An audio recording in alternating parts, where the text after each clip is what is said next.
Aktiviti 3.2, mengkaji proses osmosis. Mengkaji proses osmosis dengan gunakan osmometer ringkas. Ataupun kamu boleh buka muka surat 52 ya. Muka surat 52. Muka surat 52. Jadi adalah tentang eksperimen ini.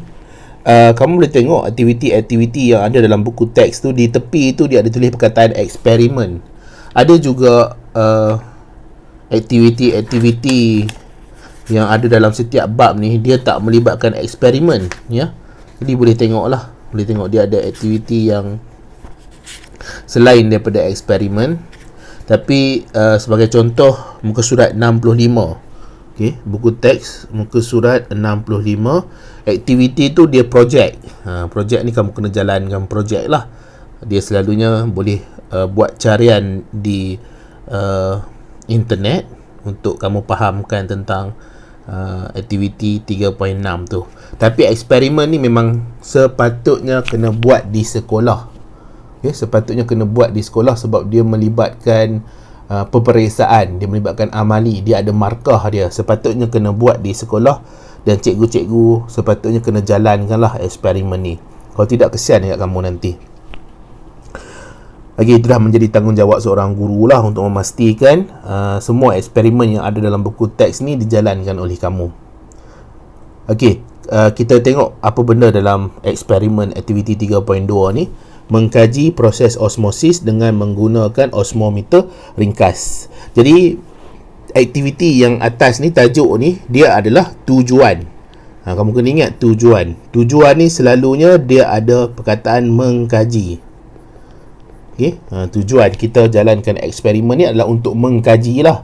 Apa yang nak mengkaji? Proses osmosis. Okay? Proses osmosis. Jadi bila sebut tentang proses osmosis ni, tak boleh lari, dia mesti melibatkan air, pergerakan air. Ya. Osmosis mesti melibatkan pergerakan air. Pergerakan air. Okey. Cikgu nak pergi terus lah. Tak naklah cikgu ulang macam video yang pertama tu. Cikgu masuk je terus apa yang ada dalam lab report ni, ataupun laporan makmal ni, laporan eksperimen ni. Jadi kita pergi dulu kepada penyataan masalah. Jadi bila sebut tentang penyataan masalah ni, selalunya dia melibatkan ada tanda soal. Dan antara kata tanya yang selalu digunakan adalah bagaimanakah. Okey, bagaimanakah. Atau bahasa Inggeris how lah. Bagaimanakah molekul air meresap merentasi membran telak memilih. Okey, jadi jawapan dia adalah osmosis lah. Air itu bergerak menggunakan proses osmosis. Jadi bila sebut tentang osmosis ni adalah melibatkan keupayaan air. Keupayaan air daripada kawasan keupayaan air tinggi ke kawasan keupayaan air rendah. Dia bukan yang bergerak tu adalah zat terlarut ya, atau bahan terlarut, tak. Yang bergerak tu adalah molekul air. Dan molekul air ni dia boleh bergerak secara resapan ringkas. Okey, air ni dia secara resapan ringkas. Ataupun secara osmosis lah. Nanti kalau cikgu sebut resapan ringkas, nanti orang pening tak faham pula. Kenapa kita panggil resapan ringkas? Sebab dia meresap secara ringkas sahaja. Dia merentas plasma membran. Jadi air pun sama juga. Dia merentas plasma membran tu secara mudah.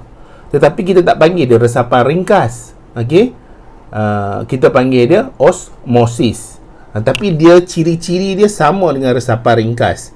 Sebab apa? Molekul air ni dia kecil. Jadi dia boleh merentas plasma membran tu. Walaupun eko pada plasma membran tu adalah keadaan hidrofobik. Dia tak suka air. Tetapi air ni boleh merentas secara mudah ikut kepada keupayaan air di luar dan di dalam sel. Di luar dan di dalam sel. Jadi itu antara salah satu sebab kenapa air itu boleh bergerak, disebabkan keupayaan air. Keupayaan air itu maksudnya apa? Keupayaan air tinggi maksudnya air banyak. Keupayaan air rendah, air sedikit. Kita tak panggil kepekatan. Kita tak guna kepekatan bagi air. Kita guna keupayaan air. Ya, water potential. High water potential, low water potential kalau bahasa Inggeris. Jadi Jadi untuk level kamu ni kita tak guna resapan ringkas lah sebenarnya, tapi nanti kamu belajar, nanti kamu jumpa lah macam-macam benda lah ya. Tetapi bila sebut tentang pergerakan air, mesti osmosis. Jadi bagaimana molekul air meresap merentasi membran terap memilih ni? Secara osmosis. Jadi itu ada daripada benda yang kita belajar dalam kelas. Kan kita belajar dalam kelas, cikgu kamu ajar, kemudian ada YouTube, video-video YouTube cikgu pun ada terang tentang benda tu. Jadi sedikit sebanyak kamu ada pengenalan kepada proses osmosis tu.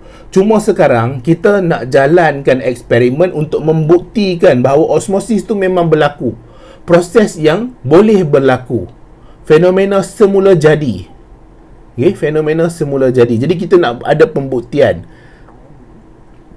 Jadi kita ada hipotesis. Hipotesis ni apa? Ramalan awal, early prediction.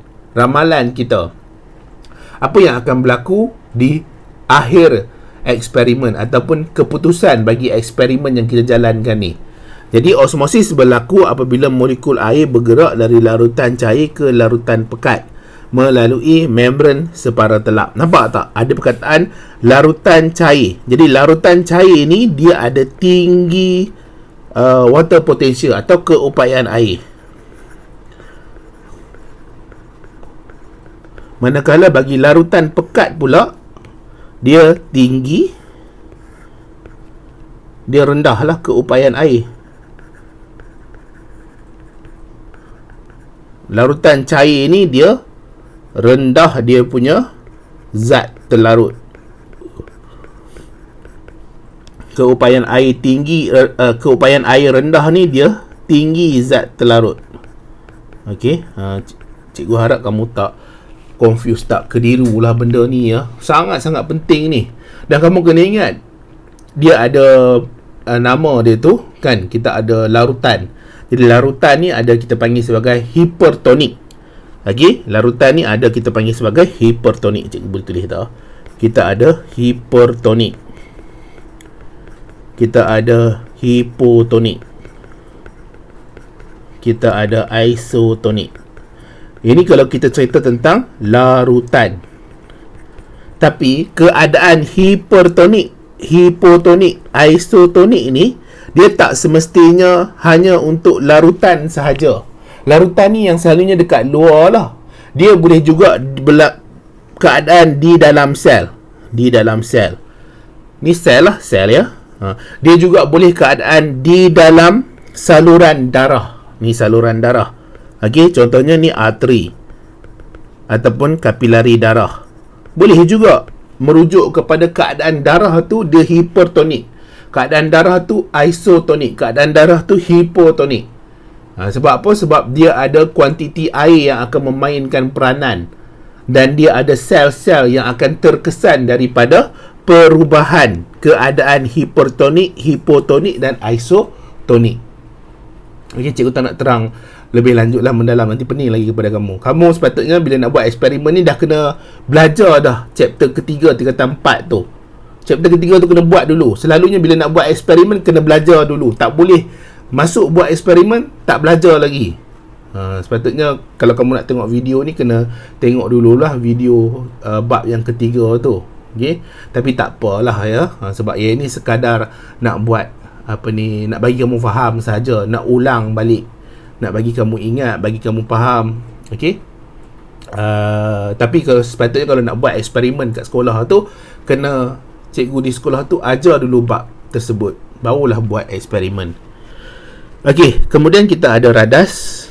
Jadi radas ni ada tiup whisking, larutan sukrosa, air suling, benang. Kemudian bahan kita ada beaker, kaki retort, tiup kapilari, pipette, pen. Okey. Pemboleh ubah dimanipulasikan kepekatan larutan. Jadi kepekatan larutan. Bergerak balas. Okey. Bergerak balas aras larutan sukrosa, tiup kapilari. Tapi dalam buku teks ni dia tak guna kepekatan ni. Buku teks dia tulis masa. Yang dimanipulasikan adalah masa. Okey. Yang dimanipulasikan adalah masa.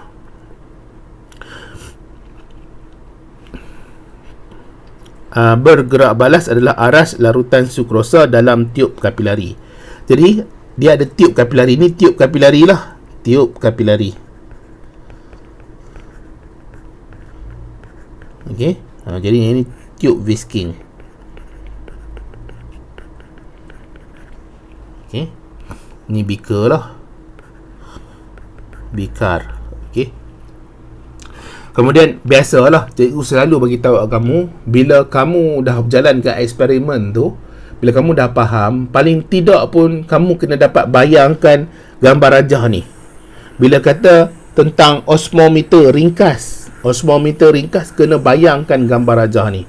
Kena bayangkan gambar rajah ni, barulah kamu nampak ada retort stand, ada capillary tube, ada beaker, ada whisking tube. Okey, jadi nanti paling tidak pun kamu boleh susun kamu punya prosedur tu. Kalau dia minta kamu untuk tulislah prosedur, ya. Kalau tak minta, tak apalah. Okey, aras glukosa, aras larutan sukrosa dalam tiub kapilari, aras dalam ni. Kemudian dimalarkan adalah suhu persekitaran.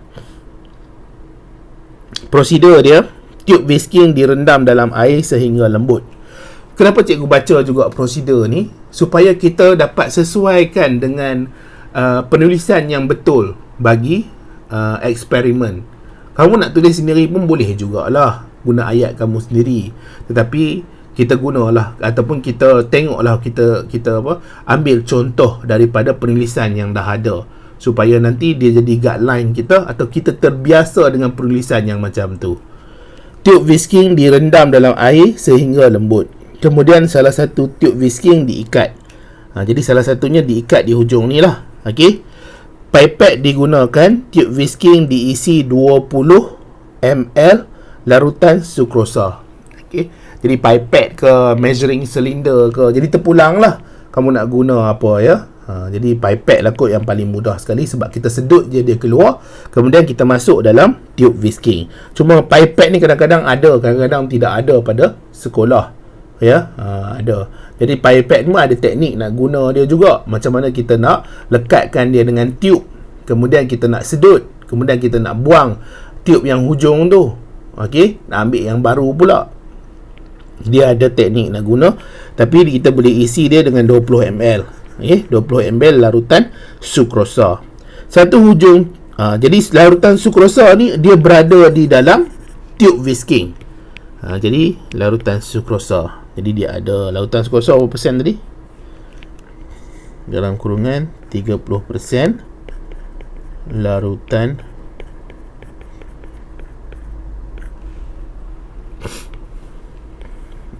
sukrosa. Satu hujung tiub diikat pada tiub kapilari. Jadi hujung ni pula diikat pada tiub kapilari menggunakan benang lah. Permukaan luar tiub whisking dibilas dengan air suling. Nampak tak? Dia bilas.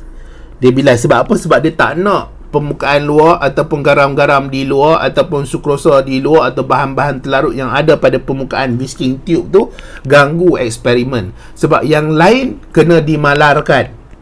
Hanya masa sahaja yang akan dimanipulasikan. Masa tu melibatkan pergerakan larutan sukrosa atau pergerakan air ataupun larutan yang ada di dalam ni, yang bersambung ni. Kita ambil masa 10 minit, 20 minit, 30 minit. Kita nak lihat ada perubahan ke tidak pada aras air dalam tiub kapilari. Okey. Tiub whisking direndam dalam beaker berisi air suling dan tiub kapilari dicatatkan. Aras awal, aras akhir larutan sukrosa pada tiub kapilari selepas 30 minit dicatat. Dalam buku teks dia agak berbeza sedikit. Dia suruh kamu buat setiap 2 minit. Okey, setiap 2 minit. Jadi maksudnya ada 0, ada 2, ada 4, ada 6, ada 8, ada 10, ada 12. Masa dia. Masa ni minit lah, dalam minit. Okey. Jadi berapa dia punya kenaikan. Jadi 0 ni 0 lah. Tidak ada kenaikan pada tiub kapilari. Tidak ada kenaikan air lah ataupun larutan. Pada 2, kemungkinan dia naik. Kamu ukur kat sini 2 cm. Yang ini dia naik 3 cm. Yang ini dia naik 4 cm. Yang ni dia naik 5 cm. Contoh lah ya. Sebab yang ni kamu kena buat dalam makmal. Okey, kena buat dalam makmal. Kita ukur selepas 2 minit selepas 2 minit lagi, selepas 2 minit lagi. Okey, dan kita dapatlah bacaan dia ni. Kita dapat rekod dia ni. Jadi maksudnya ada sesuatu yang berlaku menyebabkan aras air dalam tiub kapilari ni bertambah. Ada sesuatu berlaku. Jadi apa benda yang berlaku tu? Ada pergerakan bahan, ada pergerakan sesuatu daripada luar dia masuk ke dalam. Daripada luar dia masuk ke dalam. Okey? Daripada luar dia masuk ke dalam yang menyebabkan aras air dalam tiub kapilari ni bertambah. Jadi apa yang masuk dan keluar ni? Jadi kita tengok kat sini. Warna biru tak kena ya. Di luar ni kita ada larutan air lah. Okey. Dia guna apa? Air suling ya. Guna air suling. Okey. Rendamkan dalam air. Tak kira lah air suling ke air biasa ke, air lah. Dekat dalam ni kita ada 30%. Jadi dekat luar ni dia tinggi keupayaan air.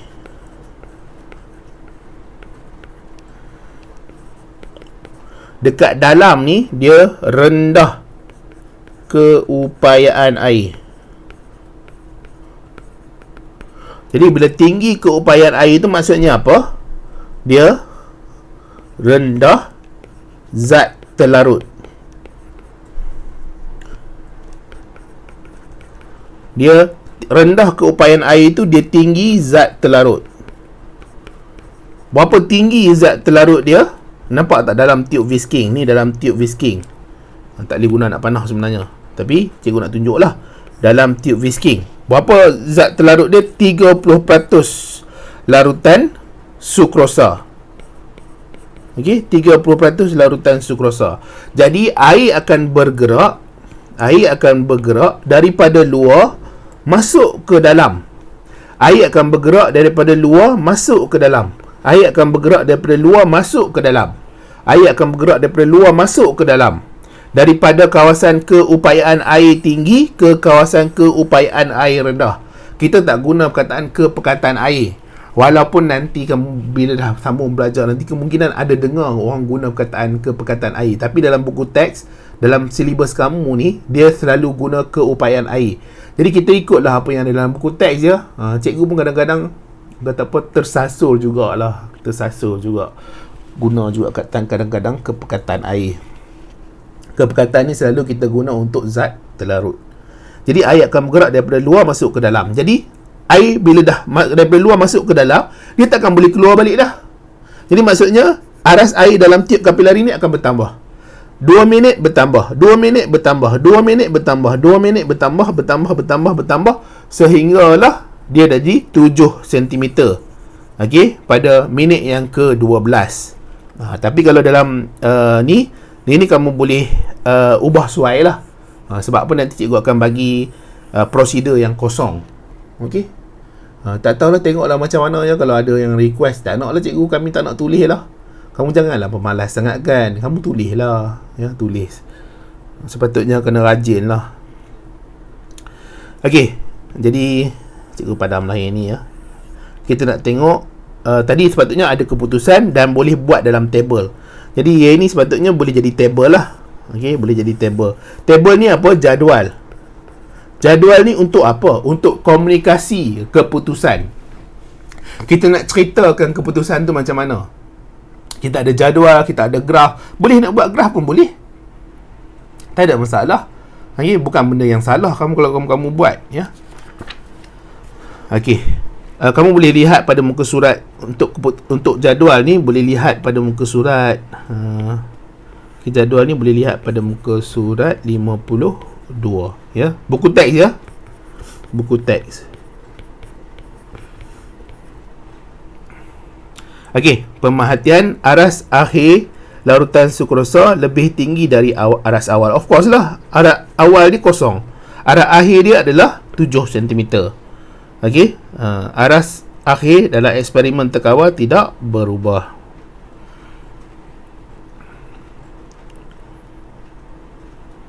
Okey, eksperimen terkawal ni maksudnya apa? Kita letakkan dalam ni air suling. Dalam ni kita letak air suling. Jadi kenapa kita letak air suling? Kita nak tengok ada perubahan ke tidak, ataupun air tu memang kalau letak air suling pun dia masuk juga. Kalau letak air suling pun dia masuk juga, bukan disebabkan oleh larutan sukrosa lah, bukan disebabkan oleh larutan sukrosa. Sebab apa kalau letak air suling pun dia masuk? Bukan disebabkan oleh keupayaan air, sebab letak air suling pun dia masuk. Jadi sebab tu kita panggil dia terkawal. Sebab tu dah nanti kamu sama belajar, dia ada perkataan positif control dengan negatif control. Kontrol tu terkawal, kita kawal dia. Okay, supaya nanti kita boleh compare, bandingkan dengan keputusan yang kita ada, dan memang betul-betul yang dimanipulasikan tu yang akan mempengaruhi. Okay, yang apa ni, aras larutan sukrosa tu adalah yang betul-betul akan mempengaruhi. Hopefully kamu boleh faham. Kemudian perbincangan, tiub whisking bertindak sebagai membran plasma separa telap. Tiub mempunyai liang kecil yang boleh dilalui oleh molekul air, tetapi molekul sukrosa tidak dapat. Jadi molekul sukrosa, dia tak guna molekul glukosa. Sukrosa ni dia adalah disakarida. Maksudnya kita boleh pecah lagi sukrosa tu jadi fruktosa dan glukosa. Disakarida dia agak besar, dia susah nak merentas tiub whisking. Kalau glukosa, kita dah pergi kepada aktiviti 3.1 sebelum ni, dia boleh merentas sebab dia monosakarida, dia gula paling ringkas sekali. Oleh sebab kepekatan larutan sukrosa adalah lebih tinggi dari air suling dalam bika, maka molekul air bergerak ke dalam tiub whisking. Ini menyebabkan aras larutan sukrosa dalam tiub kapilari meningkat. Ceritalah apa yang cikgu dah cerita tadi, cikgu dah sebut tadi tentang keupayaan air, tentang tinggi zat terlarut, apa semua boleh cerita dalam perbincangan. Pada peringkat keseimbangan, kepekatan air suling dalam tiub whisking dan bika adalah sama, maka aras air dalam tiub whisking tidak berubah. Jadi maksudnya dia dah sampai satu tahap keupayaan air dah sama di luar dan di dalam.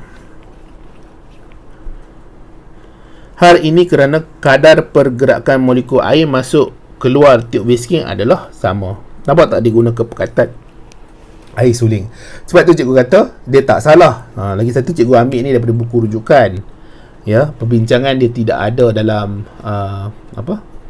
tidak ada dalam buku teks. Jadi tak nak kena ambil daripada buku rujukan lah. Kalau cikgu nak buat sendiri, memang takkan siaplah video ni sampai ke sudah. Jadi cikgu kena mudahkan kehidupan harian cikgu lah. Jadi cikgu terpaksa kena ambil daripada buku rujukan.